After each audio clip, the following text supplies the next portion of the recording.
Shalom saudara yang dikasihi oleh Tuhan Yesus Kristus.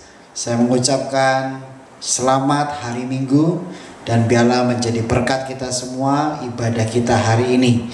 Dan saya berdoa biarlah berkat Tuhan menjadi kekuatan di dalam kehidupan kita di setiap apa yang sedang kita hadapi sekarang. Kita tahu bahwa COVID-19 atau Corona atau virus ini, pandemi ini lagi merebak di seluruh dunia, bukan hanya Indonesia. Dan banyak sekali orang yang pernah mengalami dan sedang mengalami ya. Dan mungkin yang sudah disembuhkan juga, atau mungkin yang belum mengalami. Saya berdoa Tuhan tetap menjaga. Karena memang kalau kita pelajari virus ini sangat mengerikan ya. Dalam beberapa hari aja, beberapa minggu orang bisa direnggut nyawanya. Tapi saya berdoa biarlah di dalam kehidupan kita Tuhan jagai, Tuhan lindungi. Dan saya berdoa Tuhan kasih kita semuanya perlindungan yang sempurna untuk melewati masa-masa sulit seperti ini. Nah, daripada itu saya dikasih Tuhan tema yang membuat kita mungkin bisa belajar banyak hal. Bagaimana kita bisa berkuasa, berotoritas. Nah, di dalam kuasa dan otoritas ini ada beberapa hal yang harus kita lakukan untuk kita bisa mendapatkan kuasa dan otoritas. Tetapi juga konteksnya ada beberapa. Ada yang kuasa bagaimana pujian penyembahan, ada kuasa bagaimana berpuasa. Tapi hari ini saya akan khotbahkan dengan tema doa yang berkuasa atau doa yang bisa dijawab oleh Tuhan. Mau nggak saudara, doa kita dijawab Tuhan? Saya berdoa setiap kita pasti rindu doanya dijawab Tuhan. Mungkin 5 tahun kamu berdoa belum dijawab, 3 tahun kau berdoa belum dijawab, 1 tahun kau doa belum dijawab. Tapi saya percaya ada firman Tuhan mengatakan doa orang benar jika yakin didoakan sangat besar kuasanya. Nah, kita akan pelajari itu, siapa sih orang benar, seperti apa orang benar, dan bagaimana kuasanya itu. Ini yang menjadi berkat buat kehidupan saya juga, bahwa ternyata hari-hari ini kita perlu berdoa untuk menghadapi situasi yang genting, situasi yang sulit, situasi yang tidak baik hari-hari ini. Mari kita sama-sama minta Tuhan untuk kita bisa melewatinya. Doa adalah kekuatan kita.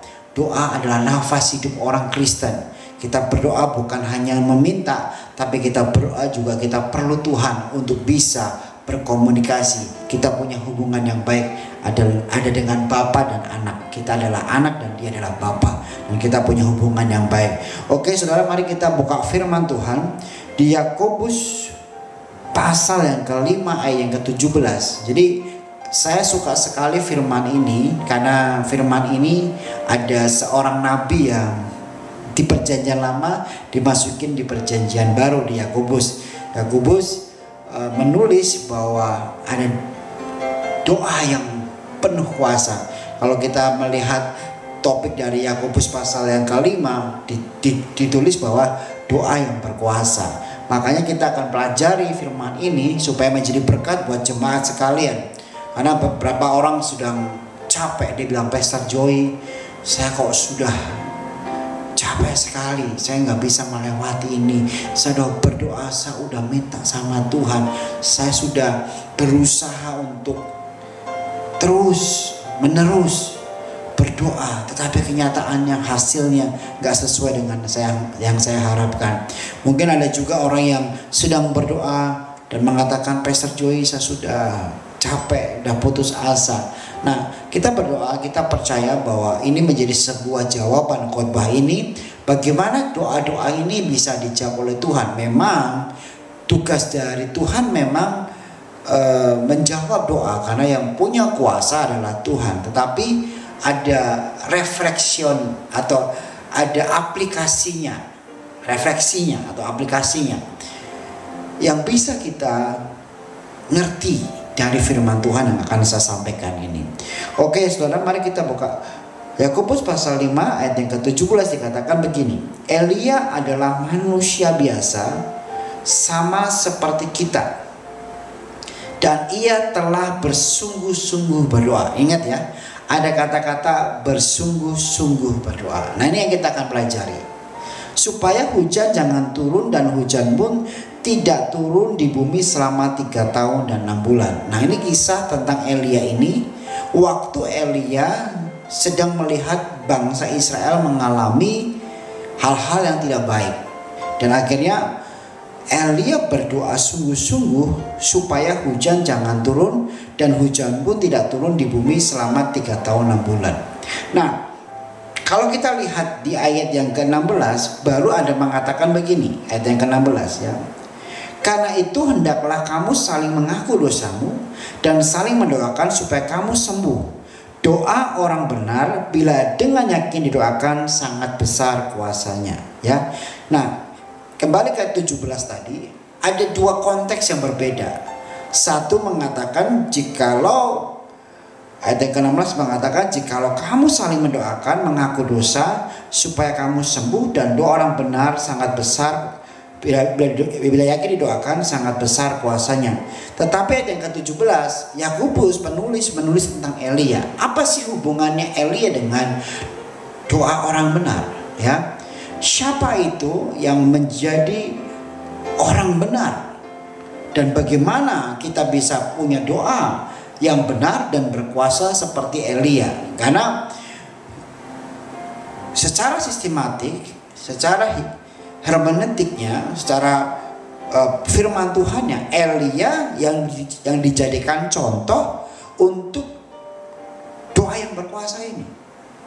Yakobus mungkin awalnya menulis bagaimana menyembuhkan orang sakit dan bagaimana untuk mendoakan orang sakit, tetapi ending dari firman Tuhannya dia mengasih contoh Elia.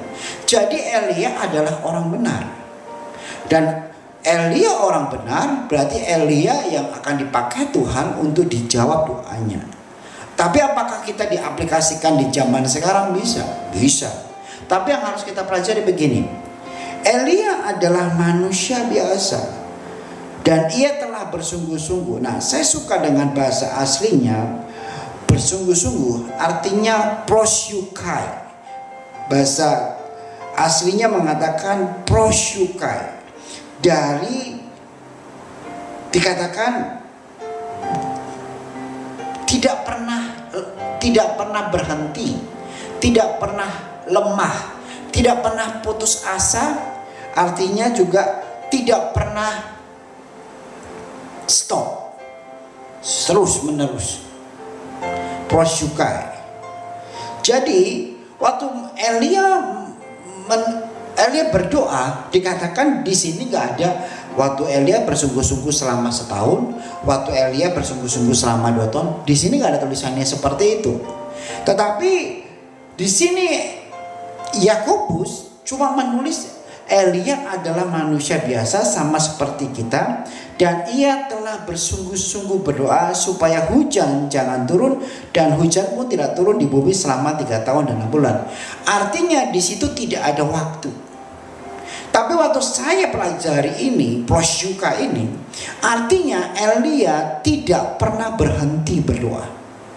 Waktu dapat hasrat untuk berdoa itu, waktu dapat kerinduan untuk berdoa itu, waktu dapat dia visi untuk berdoa, dia mendoakan itu dengan sungguh-sungguh. Seperti seorang wanita yang mengandung selama 9 bulan. Dia kandung dan dia rindukan supaya anaknya bisa dilahirkan. Begitupun dengan doa yang disampaikan Elia. Dia mengandung doa itu sampai terjadi supaya tidak ada hujan selama 3 tahun dan 6 bulan. Nah, pertanyaan saya, apakah Elia bisa melewati selama sebulan, 2 tahun, 3 tahun? Saya juga nggak tahu. Tapi terjadi, artinya dia bisa lewati itu. Dia bersungguh-sungguh. Kata bersungguh-sungguh tidak pernah stop. Dia tidak pernah lelah, tidak pernah putus asa. Nah, ini menjadi pertanyaan kita. Apakah waktu kita mendoakan itu kita lemah? Kita mendoakan suami kita, mungkin suami kita tidak baik. Apakah cuma 1 hari, 2 hari, sebulan, setahun? Tapi setelah gak berubah kita capek. Nah, itu menjadi pertanyaan. Apakah kita mendoakan ekonomi kita setahun, 2 tahun, 1 gak mau lagi? Akhirnya apa yang terjadi? Tidak ada kuasanya doa kita. Sebenarnya kata proseukai itu menjadi sebuah bahan yang bagus sekali. Artinya selain tidak pernah berhenti, itu melatih. Jadi Elia dilatih Tuhan untuk punya doa itu berkuasa. Jadi doa berkuasa itu tidak instan, saudara. Doa berkuasa itu tidak hari ini kita berdoa Tuhan langsung kasih. Ya kalau memang Tuhan izinkan terjadi. Tetapi yang terjadi sekarang adalah Tuhan mau lihat kita. Lebih mau untuk dilatih apa lebih mau untuk instan. Makanya banyak orang gak bisa mendapatkan doa yang berkuasa karena dirinya gak mau diproses Tuhan. Karena latihan untuk doa itu penting sekali. Saya kasih contoh. Apakah kita hari ini konsisten setiap pagi bangun jam 4 berdoa? Apakah kita konsisten setiap mau tidur kita berdoa? Doa apa? 5 menit. Apakah itu 5 menit latihan doa? Apakah 5 menit proses dibentuk? Kalau saya lihat papa saya dulu seorang hamba Tuhan pendeta, dia kalau doa minimal 2 jam. Gak heran Tuhan jawab dia, sangat besar kuasanya. Kedekatan kita dengan Tuhan membuat kita sungguh-sungguh sama Tuhan. Itu membentuk roh kita kuat di dalam Tuhan. Nah banyak orang cuma berdoa maunya cepat, instan dan jadi. Apakah itu bersungguh-sungguh? Tentu tidak. Apakah itu berkuasa? Tentu tidak. Makanya yang Tuhan mau hari ini kita berdoa bersungguh-sungguh. Kalau saya melihat banyak orang mungkin berdoa untuk COVID-19 sebulan 2 bulan setelah itu mungkin dah gak berubah-berubah ya selesai. Gak bisa saudara. Ini kita harus tetap berdoa. Banyak orang berdoa untuk Indonesia, untuk pemulihan, untuk revival. Tapi yang terjadi cuma sebulan 2 bulan. Tapi di dalam hatinya gak ada kerinduan berdoa terus menerus sampai itu terjadi. Buktinya Pak, sudah 5 tahun belum terjadi. Ya harus terus, namanya latihan. Proseukai itu melatih, membentuk. Jadi Elia itu waktu dia berdoa itu, dia dibentuk Tuhan. Dibentuk, dilatih untuk menjadi orang yang kuat dan berkuasa. Makanya dari firman ini kita melihat ayat yang ke-16. Ayat yang ke-16 kita lihat dikatakan, karena itu hendaklah kamu saling mengaku dosamu dan saling mendoakan. Jadi memang untuk mengarah kepada doa yang kuat, doa yang powerful, doa yang baik, kita harus dimulai dari hal yang murni dulu. Ya. Hal yang Tuhan mau. Karena yang Tuhan mau adalah kita bukan hanya doa yang menyenangkan hati, tapi Tuhan mau kita berdoa untuk melatih diri. Apakah mengaku dosa dan saling mendoakan tuh gampang? Belum tentu. Banyak orang yang egonya tinggi, banyak orang yang gak mau terlihat salahnya, ya. Dan banyak orang yang hari-hari ini gak mau merendahkan diri untuk bertobat, masih mengeraskan hatinya untuk dengan dunia, dengan kedagingan dia. Tapi pengennya doanya berkuasa. Berkuasa dalam hal ini, kata berkuasa bukan hanya bicara doa langsung punya mobil, doa langsung punya rumah. Itu bukan berkuasa. Dunia juga bisa lakukan itu. Tapi kata berkuasa sangat besar kuasanya, ya sangat besar kuasanya. Itu dalam bahasa aslinya adalah energeo atau energeho. Jadi kuasa ini bukan berarti cuma hal-hal kecil. Artinya Tuhan turut bekerja melakukan untuk hal yang besar. Saya kasih contoh. Alkitab ini firman Tuhan katakan supaya kamu sembuh dari penyakit. Itu powerful, itu kuasa. Tapi kuasa pun bukan hanya itu. kuasa yang diberikan itu melebihi kapasitas. Itu artinya energi, energos, energo. Jadi misalnya kita lari, ya kan? Waktu kita kena energo, kita lari lebih kencang dibandingkan kita biasa. Itu namanya kuasa, lebih dari kapasitas. Jadi kalau hidup kita benar di hadapan Tuhan, kita akan mendapatkan kuasa ini. Pak, tapi standar kebenaran itu seperti apa? Ini yang kita akan pelajari. Dikatakan begini, bila supaya kamu sembuh, doa orang benar. Mari kita buka doa orang benar. Ini dikatakan begini, doa orang benar. Nah, Elia adalah orang benar. Elia tidak taat sama Tuhan. Dia melakukan apa yang Tuhan mau. Nah, bahasa aslinya doa orang benar adalah dikaios, atau orang yang mendapatkan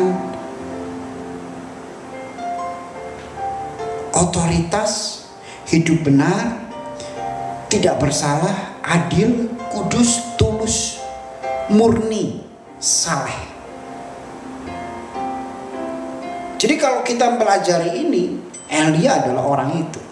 Dan memang kita adalah Elia akhir zaman yang akan berotoritas. Kamu mengatakan COVID-19 pergi, akan terjadi. Kamu mengatakan orang yang lumpuh berjalan, akan terjadi. Kamu mengatakan terbuka. Tapi dimulai dari benar. Nah, gimana benar? Kembali lagi tadi, bersungguh-sungguh dilatih hidup kita. Jadi Yakobus menulis itu sangat unik sekali. Saya senang sekali tulisan Yakobus ini. Dari sisi ini dia langsung arahkan ke Elia. Cuma satu ayat saja langsung berubah ke Elia. Betapa hebatnya. Tapi itu memang prinsip dasar dari firman yang hidup tentang doa. Karena banyak orang doanya itu mau instan. Nah, artinya kita benar, kita mau hidup sungguh-sungguh. Porsi dari benar adalah ini: kita berdoa bukan untuk daging kita, kita berdoa bukan untuk ego kita, kita berdoa bukan untuk kenyamanan, kita berdoa bukan untuk kemewahan, berkat. Nah, itu yang sering terjadi. Banyak orang doa, Tuhan aku minta jodoh cantik, Tuhan aku minta mobil mewah, Tuhan aku minta uang banyak. Nah, sering. Firman Tuhan katakan kalau kamu berdoa hanya untuk menyenangkan daging, Tuhan gak akan jawab itu. Tapi pertanyaannya, apakah kita mau berdoa untuk orang lain dengan hati yang tulus, dengan hati yang rindu, dengan hati yang baik, tidak ada motivasi apapun? Itu benar. Jadi doa yang benar sangat besar kuasanya adalah doa yang memanifestasikan kasih. Tuh, kasih. Kadang-kadang kita nangis, ya, karena kita mengasihi bangsa ini. Kadang-kadang kita nangis karena kita mengasihi Indonesia. Itu benar, dari hati yang tulus. Kita menangis kadang-kadang kita melihat orang yang hidupnya tidak baik. Tuhan biarlah pulihkan. Kita berdoa untuk keluarga kita yang lagi belum percaya Tuhan, lagi kepahitan. Artinya kita membawa doa, kita membawa hidup kita, doa kita bukan untuk kenyamanan, tapi sekali lagi untuk kemuliaan Tuhan. Jika dengan sungguh-sungguh akan terjadi. Tetapi waktu kita melakukan itu, apakah Tuhan tinggal diam untuk tidak melihat apa yang kita kerjakan? Tentu tidak. Dia akan lakukan bagiannya untuk memberkati kita. Elia waktu dengan janda Sarfat, di mana kekeringan, Tuhan provide, Tuhan pelihara, Tuhan berkati lu, Tuhan kasih makanan, Tuhan kirim burung gagak untuk kasih makanan. Tapi dia berdoa untuk bangsa Israel pada waktu itu. Yakobus tahu itu. Makanya Yakobus menulis, doa orang benar sangat besar kuasanya. Benar di sini artinya dikayos.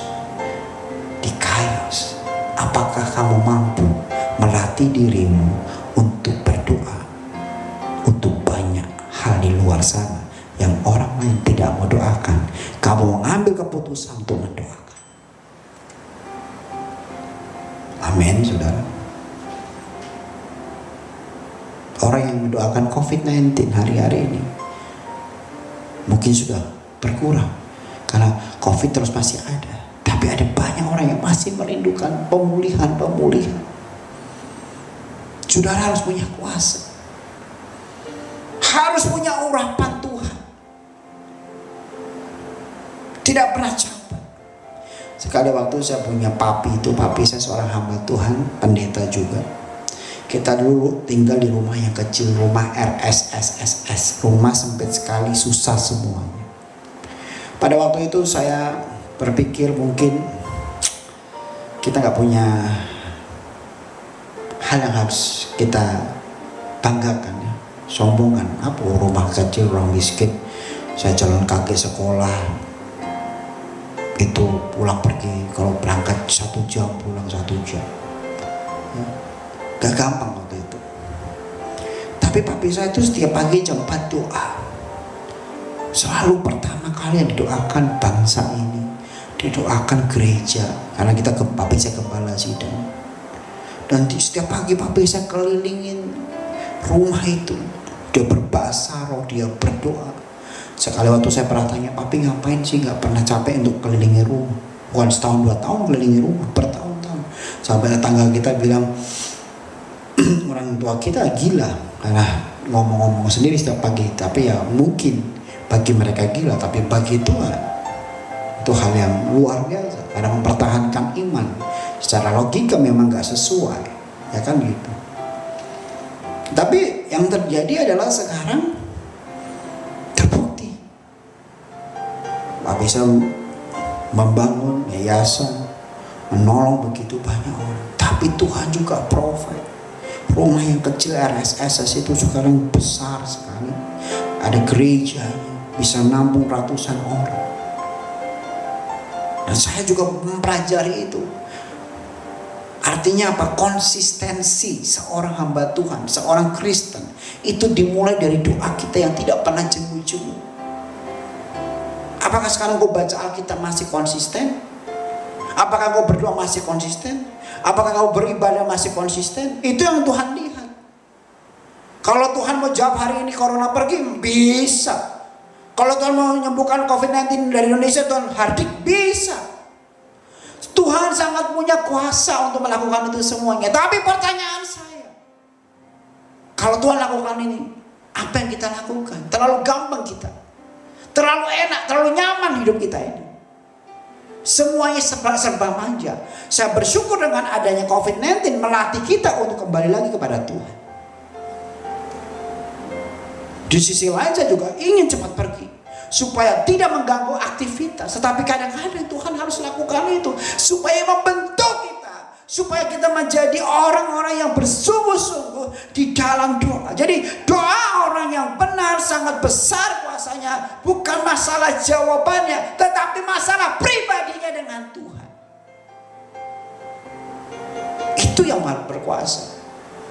Jadi kalau kita ngomong, Pak kok gak dijawab, kembali lagi, kamu bagaimana dengan Tuhan? Pak kok belum diizinkan saya mendapatkan ini, kamu bagaimana dengan Tuhan? Kamu harus bagaimana dengan Tuhan? Apakah kamu tetap konsisten cintamu sama Tuhan? Kok Tuhan sepertinya begitu Pak, pelit banget? Bukan pelit. Tuhan bukan nggak mampu melakukannya. Sakit kanker Tuhan bisa sembuhkan hari ini juga. Nggak punya apa-apa Tuhan bisa lakukan. Tuhan kalau melakukan gampang sekali, seperti membalikkan tangan memberkati. Pertanyaan saya, apakah kamu dengan berkat-berkat itu menjadi kuat di dalam hidup ini? Belum tentu. Proses itu yang membuat kamu kuat. Doa-doa yang dikeluarkan dari air mata, dari kerinduan.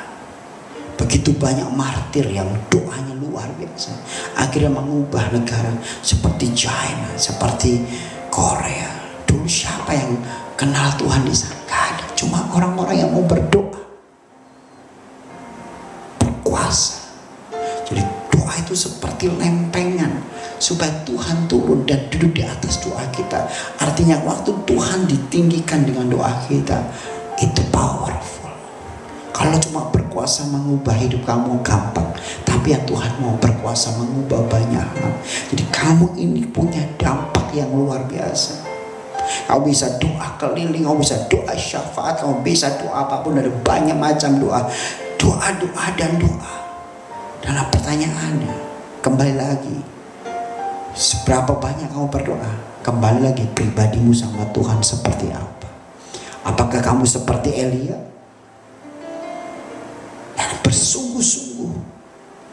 Bersungguh-sungguh. Hana waktu mendapatkan Samuel, dia bersungguh-sungguh berdoa. Tuhan Yesus pun bersungguh-sungguh berdoa. Dia tahu, dia bilang, kalau boleh cawan ini berlalu padaku, tapi bukan kehendakku yang jadi, melainkan kehendakmu yang jadi. Jadi ngerti saudara sekarang siapa orang benar dan apa itu yang berkuasa. Doa saya hari ini, biarlah jemaat Tuhan, engkau diberkati, engkau kuat, engkau mampu lewati, dan engkau percaya Tuhan sanggup melakukan hal yang luar biasa. Jadilah seperti Elia. Hari ini mungkin kau bilang, aku capek Tuhan, aku lemah. Kembali Tuhan, aku mau lebih lagi, mau berdoa, aku mau menjadi benar. Aku minta ampun dengan segala dosaku.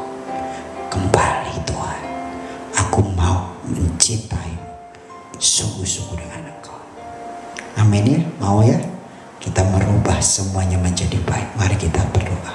Bapakku yang di surga, kami percaya Engkau hari-hari sedang membentuk banyak orang menjadi seperti Elia yang mengubah zaman ini. Kami sudah di akhir zaman Tuhan. Kuasa dunia lebih besar, tapi kami percaya waktu kami bersama dengan Tuhan, kuasa Tuhan lebih besar dari dunia ini. Engkau Tuhan yang hebat, mampu mengubah semuanya. Dan kami gak mau capek, kami gak mau lelah. Kami akan terus konsisten sampai keluarga kami dipulihkan, sampai sakit kami disembuhkan, sampai ekonomi kami dipulihkan, sampai bangsa ini mengalami pemulihan dari Tuhan. Dan kami percaya Tuhan, Roh bekerja buat kami semua. Terima kasih Bapak, biarlah firman-Mu menjadi berkat buat kami semua. Dalam nama Tuhan Yesus, haleluya, amin. Tuhan berkati.